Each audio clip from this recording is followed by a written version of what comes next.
You own a home, your Shangri-La, and where memories are made. But owning a home is hard. And that's where we come in. This is the Absolute Home Service Podcast. We interview local businesses to show homeowners how improvements can be made, common issues, maintenance, and everything in between. Welcome to the Absolute Home Service Podcast. And now your hosts, James McCarter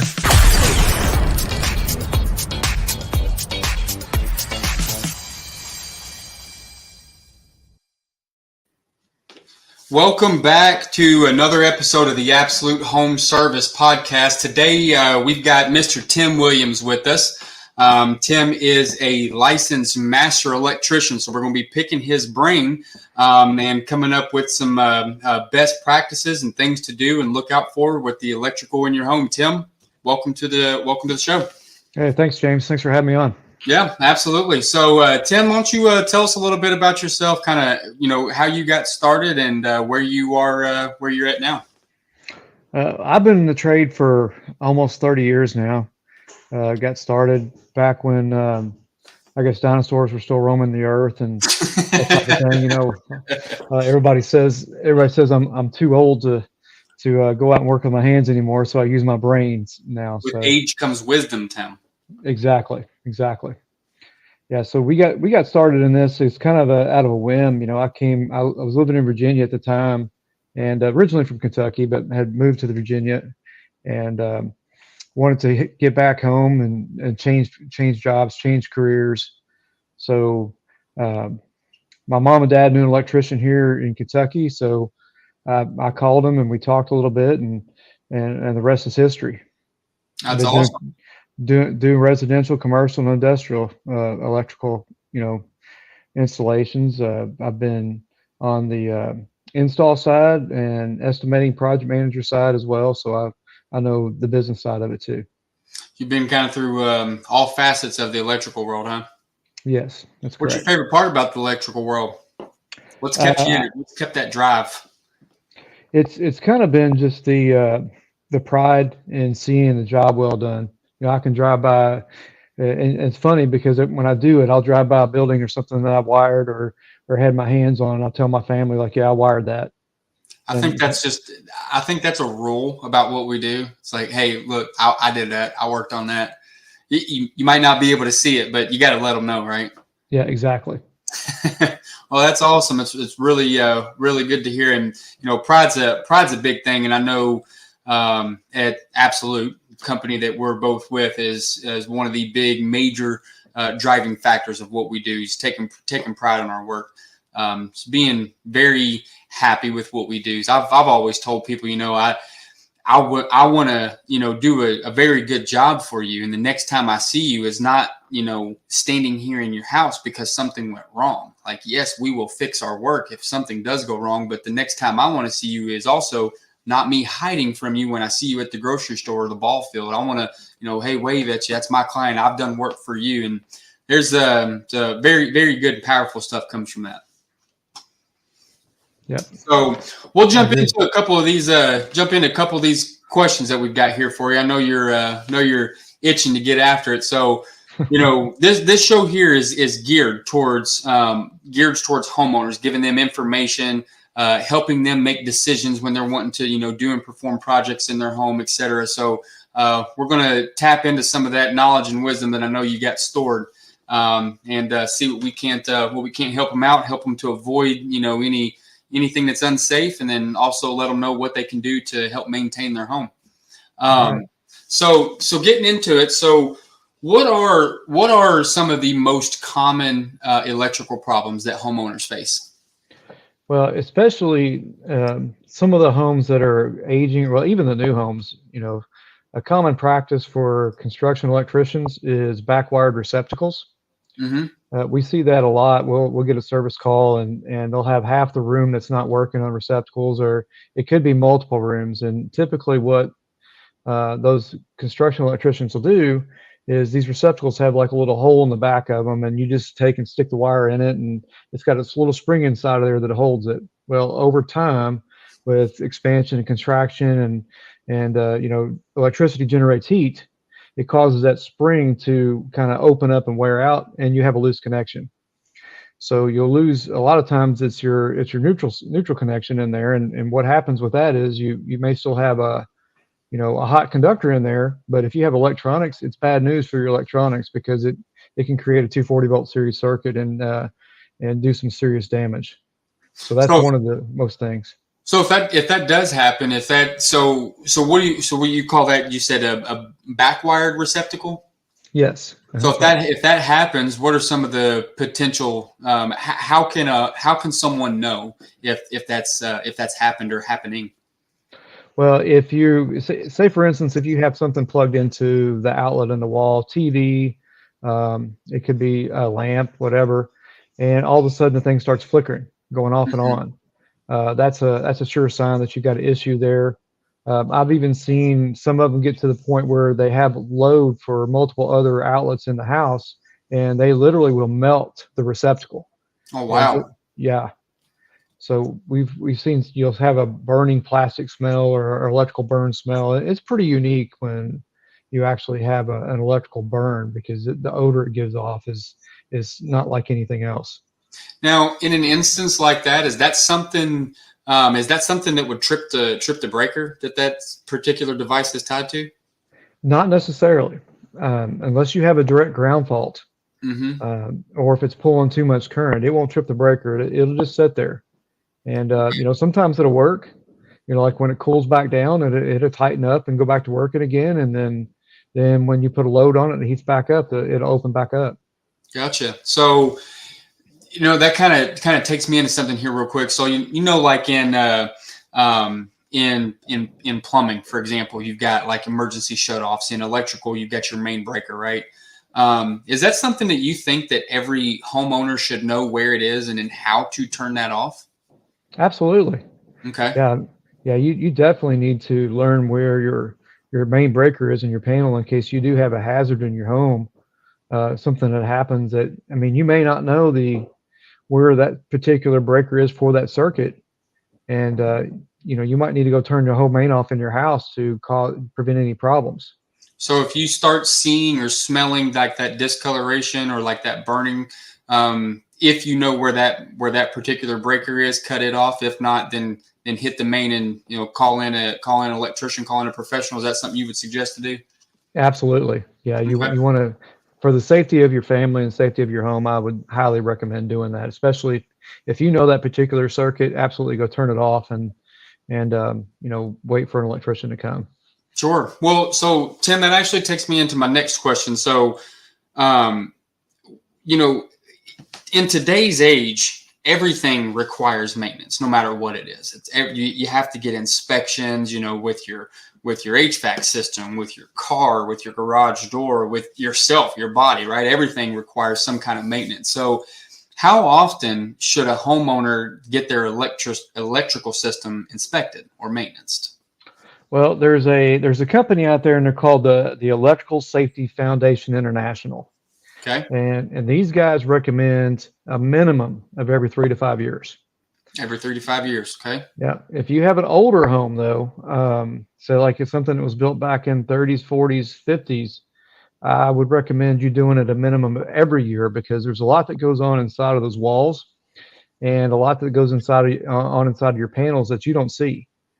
And especially if you have older wiring, aluminum wiring, tin copper wiring, you definitely want to make sure that you get that looked at because over a period of time, things can sneak up on you. And if you can catch them before they get too involved, you might save yourself a little bit of money. Now, what is involved in some kind of inspection like that? Like how thorough would that be? If you do a really thorough inspection, typically we do an 80-point inspection on our homes, and it's from top to bottom. We check outlets, we check panels, we check the service. It needs to be something that's done very, very thorough with a qualified electrician that has been taken through the process, that truly understands how to inspect a home and what to look for. So knowing what to look for, glad you brought that up. So what are some signs that a homeowner should know for when they need to call an electrician out? Well, I guess the obvious is if you got arcing, sparking, and kind of odd odors going on in your house, you better get somebody there pretty quick. Right. So that's one definite thing. But if you start seeing if you start seeing small things happening, like light bulbs, if you put in incandescent bulbs and they burn out really quick, that could be a sign that you have a loose connection to your light fixture. It could be the light fixture itself failing. Especially fixtures have been up 15, 20 years. If you put an incandescent bulb in there, those things generate a lot of heat. And a lot of times they'll take the insulation on the wires really brittle, and then insulation starts falling off. And then you could potentially have either a ground fault or you could have a fire. And I've even seen the entire lamp holder, or the socket that actually holds the lamp, completely fall apart when I take a lamp out of it. That's interesting. I've never heard that before, that that it could be an electrical issue if your bulbs are burning out too quick. I've never heard that. That's a good little bit of knowledge right there. Until we're 10 minutes in, Tim, and you're already bringing the heat. So, speaking of lasting too short, what is like the lifespan of like the electrical components inside of a home? It varies on the different components, but as far as the lifespan, and I'll explain a little bit about electrical theory here. So, and I'll try to keep it to where it's elementary and not maybe 10th grade level there, but not 10th grade wisdom level. Yeah, about that level. So I think everybody can handle that. But when you have electrons flowing in a wire, they create friction. They're bouncing off each other and they're constantly. So it creates heat. So heat is the enemy in any electrical device. So take, for instance, your electrical panel in your home. Your electrical panel depends on when it was manufactured, because our technology has come so far from when they originally started manufacturing electrical panels. But if you have a panel that's 40 years old or older, that's something that you really need to think about getting looked at and possibly replaced, because heat is the enemy in those devices, and they don't last forever. And the heat will cause the thermomagnetic strips inside of the breakers to fail. And also there's two little metal plates inside of those breakers, and wherever they make contact whenever it closes and opens. Well, if you turn the breaker off and on a lot, or even if you don't, there could be corrosion that happens in between those set of contacts, and it causes arcing in there, and it can cause your breakers to fail internally. Sometimes it causes the breakers not to trip. I mean, there is even some panels out there on the market, or I'll say in the homes already, by the name of Zensko, Stablock, Federal Pacific, or Bulldog, that have caused serious safety issues. All those companies are out of business now, and many of them went bankrupt because of the lawsuits that were filed against them because the breaker's not functioning properly. So, anywhere from 30, 40 years on those panels, is beyond the lifespan, honestly and truly. As far as an outdoor panel goes, you're looking at maybe, luckily, 20 years on an outdoor panel, just because of the moisture infiltration that happens with that on the outside. If you have an outdoor panel, if you go open the panel up, and you'll see a lot of discoloration on your breakers. If they look white on the front of them, you see mud or water stains, then that's something you need to think about getting replaced as well. So, sure. That's a short, that's a fairly long lifespan, but you want to protect the panel, because it's really the heart of your home, so to speak.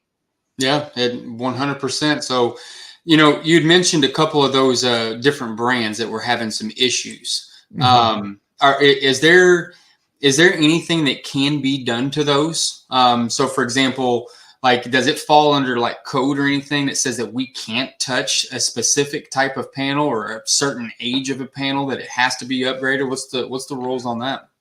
Well, the code says that anything that you place in a panel, the National Electric Code says it has to be listed by underwriters laboratories and tested.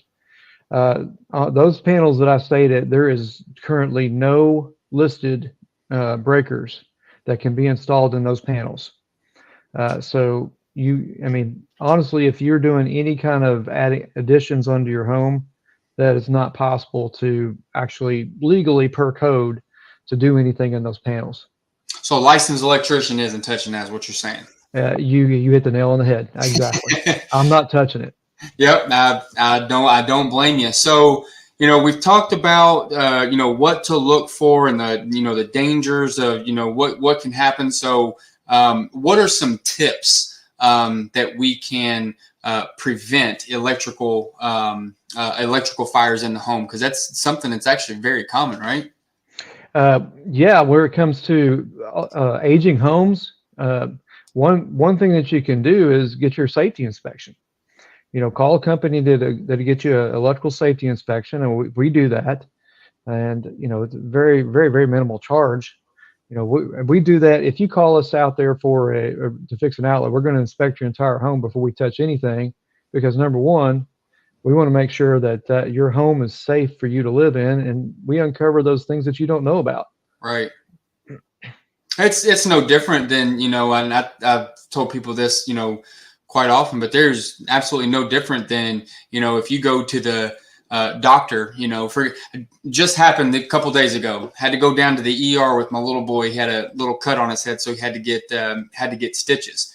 They didn't take it straight back and, start numbing the area and then put the stitches in. They checked his blood pressure, they checked his weight, they checked his height. They did a little mini inspection on him before they actually got started. To your point of you're going to uncover things, hopefully not, but you would uncover them, and you can potentially catch something much, much sooner before it becomes a big, huge problem, right? Absolutely. That's why you want to do an inspection and get those things, taken care of. I mean, one thing that, a lot of homeowners, especially at my mother's home, so to speak, her home was built in 1973.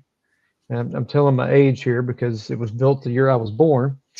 And that wasn't that long ago. Yeah, I know, right? But she's got outlets in her house where if you plug something into them, I mean, the cord falls right out. Right. It won't hold it. So those outlets, they've been in there a long time. Guess what? What's that? That's a pest. I hate that problem. You go plug something in and it just like falls out, like you're charging your phone or doing something, and it just keeps falling out. Yeah, and the only thing you can do about it is replace the outlet.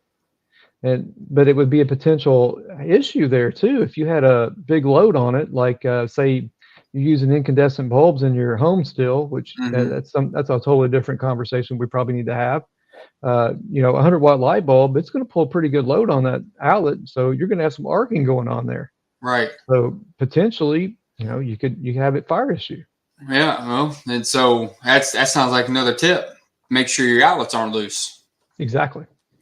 So what are you've referenced a couple of terms, like you've said, fuse and breaker and different electrical terms and jargon. What is the difference between a circuit breaker and a fuse?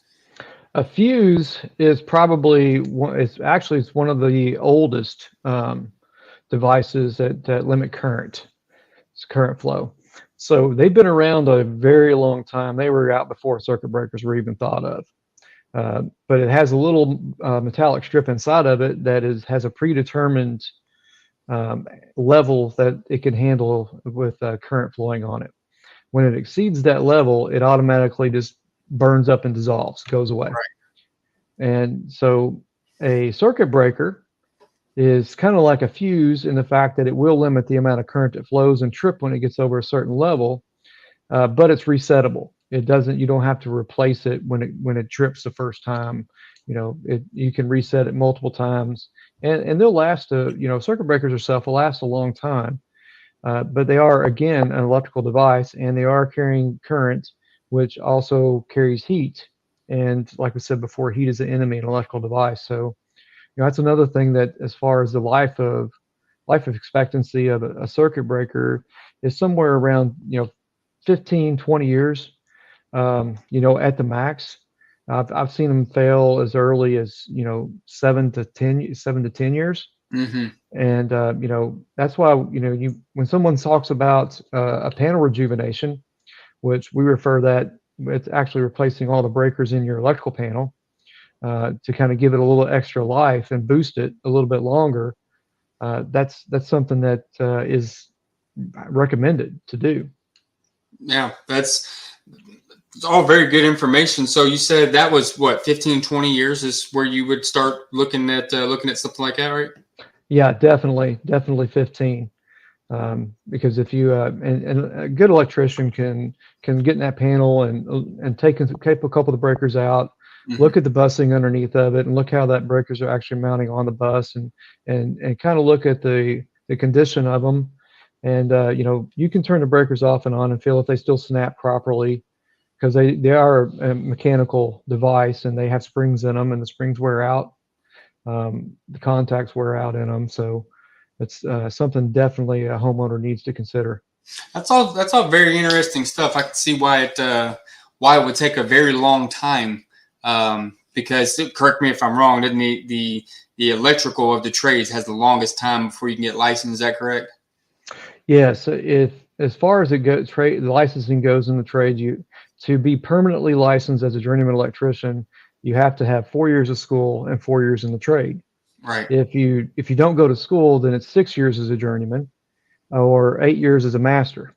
Well, there's a lot to learn. I mean, you've given a ton of information so far, and quite frankly, a lot of stuff that I've not heard, which is the whole purpose of doing this. We can shine some light, no pun intended, on this, so that people can be educated and understand like what's going on. So, what are a couple things on the homeowner side that we can do to save money on our electric bill?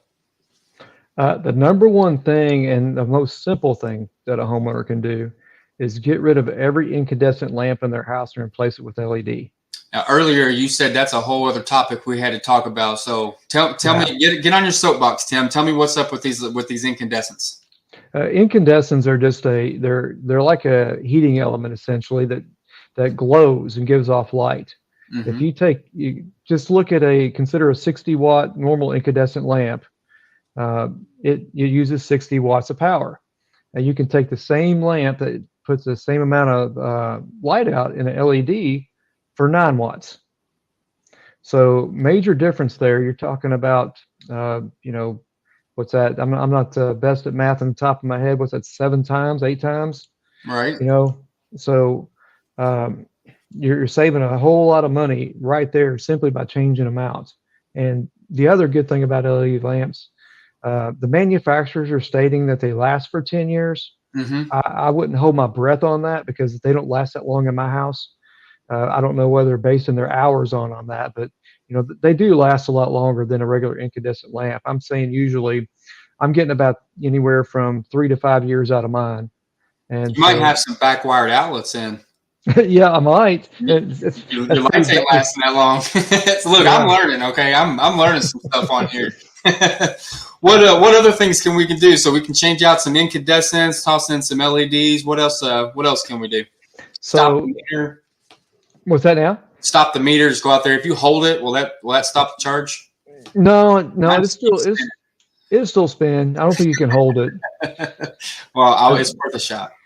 Yeah. Well, I'm going to tell you another thing they can do. If folks have regular water heaters in their house, mm-hmm. There's a little timer that you can put on that water heater as well that will limit the amount of time it's on and the amount of electricity it's using, because most people aren't using hot water when they're sleeping. Right. And they're not using hot water when they're at home or at work during the day. Right. So you can set this timer to go off when you're not at home to turn your water heater off so it will not heat. Wow. I did not know that. So is that an aftermarket, or is that something that's already on existing water heaters? How does that work? Well, usually when on new construction, the electricians don't put that on there. Mm-hmm. So it's one thing that a homeowner finds out about, and they're like, oh, hey, I can do this, right, and save myself a little bit of money. So, they're not very expensive to put on. So in the amount of money that it pays back is probably going to be way beyond what the cost of actually installing the timer on the water heater for you. Right. Now, so with other appliances that utilize electricity, is there anything that can be done with any of them possibly that would save any kind of, money on utilities, or what could help with that? Like, for example, the water heater, that was a great one. That was awesome. Yeah. Now there are some fancy breakers out now, mm-hmm. and also some fancy receptacles and switches And you can control these things with Google. You can control them with Alexa. There's apps on your phones you can turn them off and on with. The breakers itself, they have some that you download an app, and if it works off your Wi-Fi, and if you go leave your coffee pot on when you leave the house, you can automatically open that phone app, punch a button on it, and turn the breaker off. You can use Wi-Fi and control the breaker. Yes. That's interesting. I might be giving you a call, Tim. Now, the only downside of it is you can't turn it back on with your phone. You have to physically walk back in your house into your panel and reset the breaker. And Is that's that for a safety? Okay, yeah. You beat me to it. That's a safety reason. That's a genuine question. I wouldn't put two and two together, but typically everything is always for a safety reason. But I guess, if you're going to be powering up some device or something like that by way of breaker, you want to make sure that you're there just in case anything happens, even though it might shut back off, hopefully, but definitely want to be there. Go ahead. Bad thing about that is that if, say, for somebody was home and they had turned that breaker off for whatever reason, and then you was like, I'm gonna turn this thing back on, and they got their finger stuck in the outlet, or they're taking it out or whatever, and you turned it back on, well, there's an electric shock hazard. Oh, that's very true. That's another perspective of looking at it. So speaking of, being able to put, Wi-Fi in and, putting this neat little device on the water heaters, can homeowners safely replace a light switch or outlet themselves, or should they consult an electrician? I'm going to say, and this is my honest opinion, there's a reason that we go to school for 4 years and we got a license. Right. I would, as a homeowner, if you got some sort of mechanical skills and you feel safe doing it, I would say you could try it. But I'm going to lean on the side that you should call a qualified electrician to do that, because here's the downside of this. If you put that receptacle back in the wall, or say the switch or whatever, and you don't have those terminals tightened right, or you put it around the screw the wrong way, you'll wind up having a loose connection. It could arc inside of that wall, or you put it back inside the wall. And in residential applications, the ground wire is always bare. So you stick that receptacle back in that wall, and you happen to touch the ground to the hot conductor screw or the hot screw on the receptacle, you're going to have a nice little pop inside of that wall. Mm-hmm. And you're not going to be able to reset that breaker until it's cleared. Now, what could happen with that is, well, I guess the bad thing of it is these other panels I was talking about, the breaker might not trip, and you have welding going on in your wall, and it causes a fire. So that's the other downside of that too. But as far as actually safely replacing them, I would say call a qualified electrician, save yourself a headache, save yourself from getting hurt, and save yourself from any safety hazards that could occur. Now, I'll tell you another downside. And this is a funny story. It's happened to me. I would like to think that I can do the small things like replacing a light switch or an outlet or something like that, right? But what happens when, and I'm going to blame it on those new construction electricians you were talking about that give us backfed outlets. They wired half of a room up on one breaker and the other half on another breaker. And it was only labeled as room 1, right? Mm-hmm. In the breaker box or in the panel box right here. And the other half of the room said it was the kitchen. It did not say it was over here. So I flipped that breaker off, and I go and I used my meter and I tested the outlet, and we're all good. I got one outlet, boom, got 2 outlets, boom, got to the third one and got lit up. Because it was on another breaker, 2 or 3 outlets on that one were. So yeah, it's unfortunate, but it can definitely happen, And I was being safe. I mean, I guess I should have tested all outlets, but I only tested one and didn't get any kind of power coming to it. So I assumed I was good. And you know what happens when you assume? You get shot. Yes, exactly. So earlier, we've talked about, some signs of the, needing to replace it. How can a homeowner, because you've mentioned, what'd you say, FPE panels and like Zinsco, different types of outlets and whatnot. How can a homeowner tell if their electrical system is outdated and needs to be updated? Well, if your home was built in the 40s, you definitely need to look at being updating if you've not done anything to it. And sometimes even in the 70s, there was a lot of aluminum wire that was used in the 70s. Yep. We've come up on a lot of homes that has aluminum wire in them, and sometimes the aluminum wire is okay, but the devices that people put in there is not necessarily rated for that wire. So what happens with that, when you get aluminum conductors on a device that's not rated for it, then you have contraction and expansion, loose connections, and you have a recipe for disaster in that wall. So we can rectify that, by putting some little devices in there that are rated for aluminum, or we can connect it with a special connector and use copper wire on the devices, because the aluminum rated devices are hard to get your hands on sometimes. But right, that's one of the things that you really need to look for in those old houses is aluminum wire, because aluminum has a tendency, the smaller conductors have a tendency to cause fires. Now, aluminum service wires is typical of all construction, as long as it's terminated properly and torqued down to specifications and proper deoxidizing compound used on the aluminum conductors yourself. It's a very good system. You can save yourself a little bit of money on the conductors on the installation. But the small conductors, like the number 12 and number 14s, that's ran in those homes in the 70s, even the late 60s, is really a hazard. So you definitely need to look at that as far as upgrading. The other thing is, if you have a 60 amp service on your house or a 100 amp service, and you need to possibly you want to make an addition on your home, you've added more appliances, you need to upgrade your HVAC system. That's usually a common one. What we get called on is having to upgrade the service because it's not big enough for the HVAC system that the homeowner wants to put in the home. So that's another reason you need to look for upgrades too. There is no way a 100 amp service is going to cut it today. You are correct. No way. Yeah, that's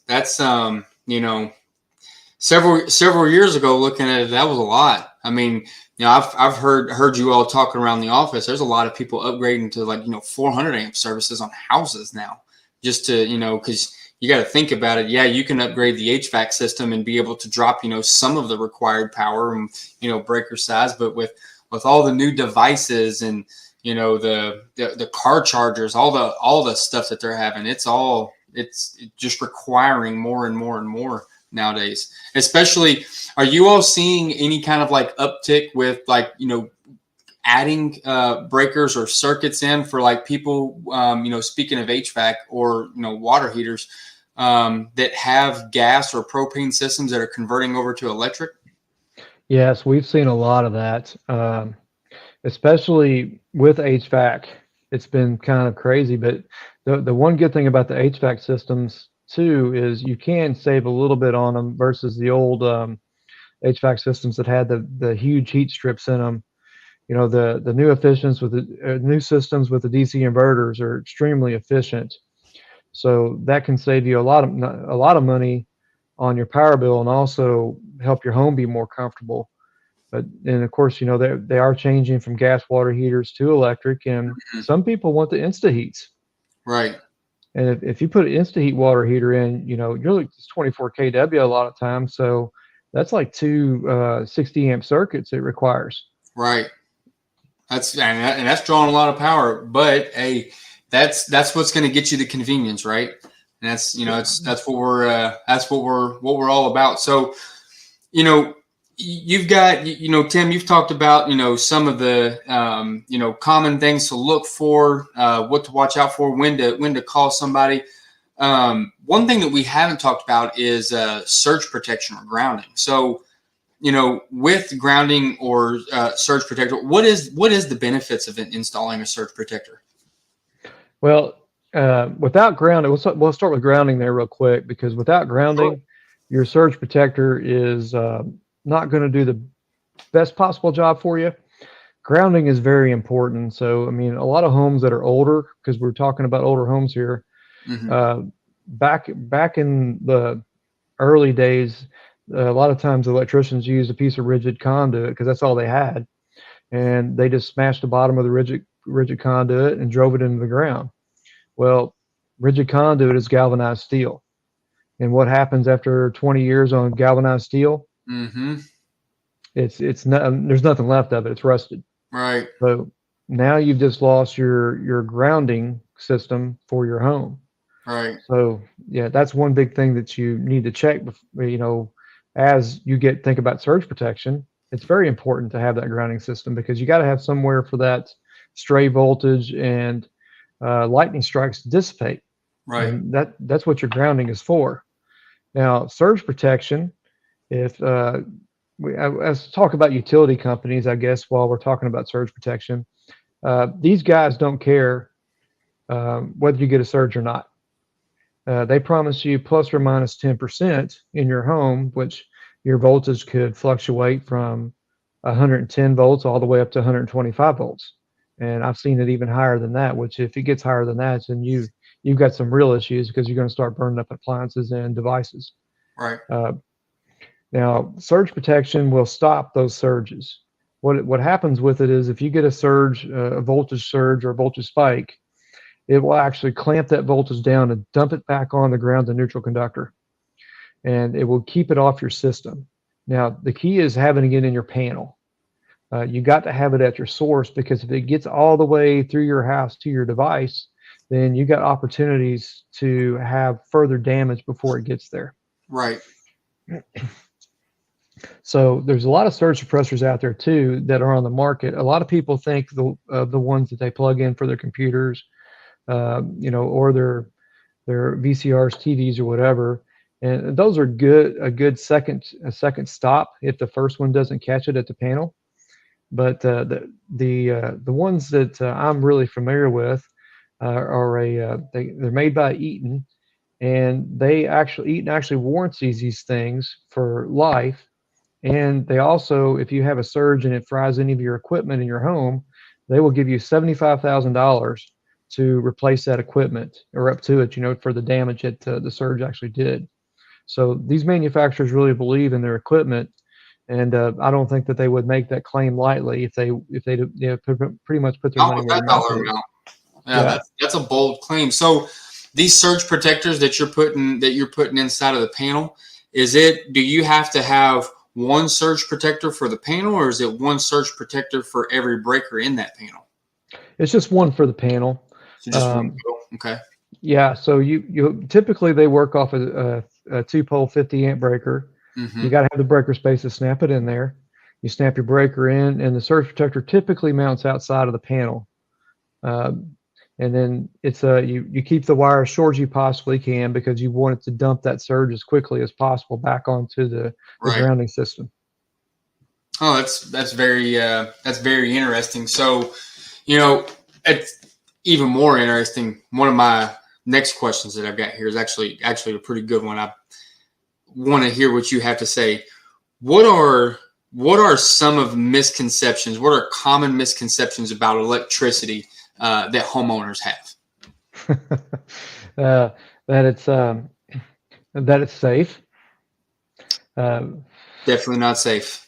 No, electricity is probably one of the least safe things that you can use in your home. Now, as long as your wiring and everything is installed correctly and properly, you can contain it. But if it's not been installed, then it's not good. Right. The other thing is the National Electric Code doesn't matter. If I'm a homeowner, then I don't care about code. I own this house. I'm going to fix it however I want to, type thing. And right. Most of the stuff written in the National Electric Code is written in blood, so to speak. Right. Somebody got hurt because it's in there.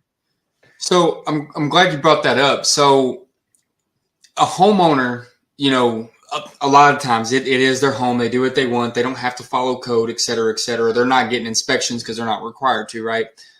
Until they sell the home. But what, how can a homeowner follow a code that they're unaware of? Well, it's very difficult to do that. Now, I would say that if you have any doubts about what you're doing, you need to call a licensed electrician. That's probably a safe bet. So what other misconceptions you got? I know you've probably heard plenty of them. Well, if a homeowner is pulling a permit themselves, then they can hire somebody else to do it, like their Uncle Bob. Right. That is actually against the law in Kentucky. Really? Yeah. So the homeowner actually has to use their hands to do the work. They can't hire their Uncle Bob to come do it, because even if he is a licensed electrician, the state of Kentucky can actually fine him or pull his license for not actually pulling the permit on the home. Right. So it's got some rules in place for sure. I mean, like you said, it's best to just always play it safe. Make sure you're following the rule book. Because electricity, I mean, HVAC can be dangerous. Plumbing can be dangerous. Garage doors can be dangerous. But realistically, it's I'm not too scared if my water heater stops working. Yeah. I'm not discounting any of the trades at all, but electricity out of all of them is the one that I have always been the most cautious of, and reluctantly don't even want to touch it, just because the bad experiences and stuff that I have. If I'm replacing a water heater and it dumps water all over me, or if I'm trying to dig up a line and get unwanted dirty water on me, just call it that. We'll be nice. It's nasty, but I don't have to worry about my life, in that instance. I know there's dangers in every single job, but electrical, there's just something about it. It always just, there have been times where you can tell me that panel is dead. You can hold your hands on it, stick your hands in there and tell me it's dead. And I don't even want to mess with it. I don't even want to get near it. It's scary stuff, Yeah.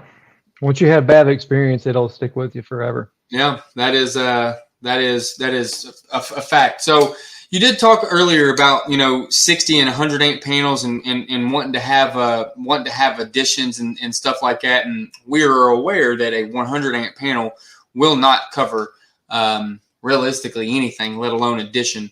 But how can a homeowner, so if they're wanting to add on new appliances, electronics, or additions or anything, how can they tell if their panel is going to be able to handle what they're going to be adding?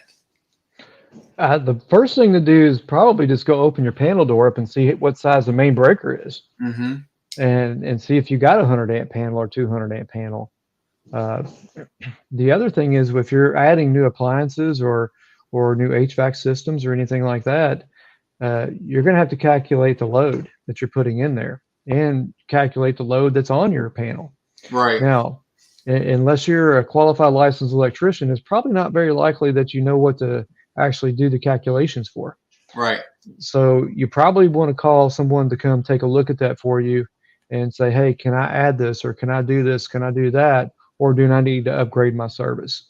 Right. Is this going to be safe, or is this even possible? So speaking of load calculations, is something I learned recently from you.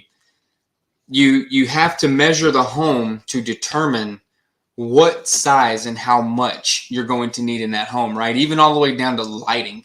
Yes. So what else do you have to run a load calculation on? So for example, what is the best way I can do to prepare for a power outage?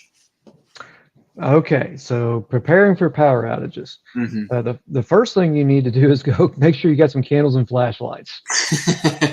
Check. Got it. So got to make sure you got that. So, And then the other thing is make sure you got a little bit of water and all that kind of your bare necessities sitting around there. Because if it was like the ice storm that we had back several years ago, we were without power out here where I live for almost 10 days. Mm. So it was a bit daunting. Right. But the other options that you have is you better make sure that you got some ice around if it's warm. So you're gonna have to put all your stuff outside Mm-hmm. or take it out of your refrigerator, keep it cold or whatnot. If it's the wintertime, it's no big deal if your power goes out for your food. You just Right. take it, sit it out on a porch, throw it in a cooler. You know, Saving it all. But if it's the summertime, then you got to think about all the other stuff. Or you could just be real simple about it and get yourself set up with a portable generator inlet with a select circuit panel, or you can get a home standby generator. Right. And as long as you got, it doesn't really matter if you have propane or natural gas, you can always get it put in. Right. And you can calculate the loads or decide what specific things you're going to run in your house while your power's out, and while your neighbors are in the dark, you can be sitting over there watching, with your feet up, watching TV or what's the show now? Is it Yellowstone that everybody likes? I have not gotten on that bandwagon, Tim. So I don't know. I mean, I don't watch it, but I hear enough about it. Yeah. I tell you, it's bad when people start dressing up like the people in the show. That's when it just gets too deep for me. I'm good for watching, a show here and there, but I don't ever get that involved into it. So, and you know all too well that if your power goes out, your neighbors aren't going to be sitting over there in the dark. They're going to be sitting right beside you on your couch. Hey, Tim, I heard you have a generator. I'm going to come over here while you got some lights so we can sit here and talk. Oh, yeah, exactly. They're going to say, hey, start a fight with the wife. I got kicked out, Tim. Can I come hang out with you? Yeah, hey, man, I got a 12 pack. I'm bringing them over. We're going to sit and watch TV. Yeah, that is perfect. Well, Tim, we're getting close to wrapping up, but I've got one other question that I wanted to ask, because this just comes down to safety, and I've heard this a couple times, and I've heard some horror stories about it. But what are some best practices on using like extension cords in the home? Don't. Why? I mean, plain and simple, don't, if you can prevent it. Right. So with extension cords, there's all shapes and sizes. Mm-hmm. And typically what the homeowner will buy will be the little bitty brown extension cords that are good for like 5 amps, and they will plug it into the wall and they'll plug their space heater into it. Yep. And next thing you know, that cord is really hot and you start smelling this weird plastic smell. Mm-hmm. And your cord is melted to your floor or your carpet. So extension cords are really, they're designed to be a temporary thing. So for like your Christmas tree, your Christmas lights, right? They're not designed to be any kind of permanent fix, right? So if you need to use an extension cord, then you probably need to extend a circuit or add a new circuit in your home to be safe. Now, parting words of wisdom. Any knowledge? What's some best practices that we can do or avoid in our home? Well, we just covered the one, with extension cords. Stop using extension cords. No, yeah. This little brown cord back here that I got, I'm gonna throw it away. Yeah, get rid of that thing. I'm just kidding. I learned from you, Tim. Yeah. Well, if you want to save energy, obviously turn the lights off when you leave. If you don't want to do that, call us and we'll put some motion detectors in for you. So they'll go off when you walk out. Because I know folks' kids, if they were like mine, every light in the house is always on. Mm-hmm. And, they never turn anything off. And you put that motion sensor in there and you can set it for 5 minutes to go off after the motion and it's gone. It's off. So you're saving energy that way to do that. As far as other best practices, don't throw a toaster in the bathtub unless it's plugged into a GFI. Oh, that's solid advice.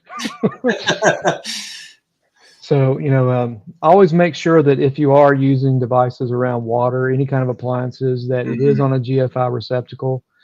That's the ones that's got the little push buttons on it that sometimes go bad and won't reset. So that's one definite thing. If you don't have them in your house, then you need them, because that is protection for the homeowner. Right. You got to get those in there, Right. especially in the kitchen, because if Mama's cooking something and she drops it in the sink, you don't want her to get fried on Friday night. That is very true. That is very true. So, Tim, we greatly appreciate you, taking time out of your day to come on here and share your knowledge and wisdom with us, and going over, best practices, what to look for, what to avoid, and just overall being safe, especially when it comes to electrical. So we'll definitely make sure we get this information put out there. And as always, if anybody needs anything or needs tune-ups or inspections, we'll make sure that we're getting our information put out there. We'll put it in the link with this video, and we greatly appreciate you. Thank you so much for your time. All right, thanks, James.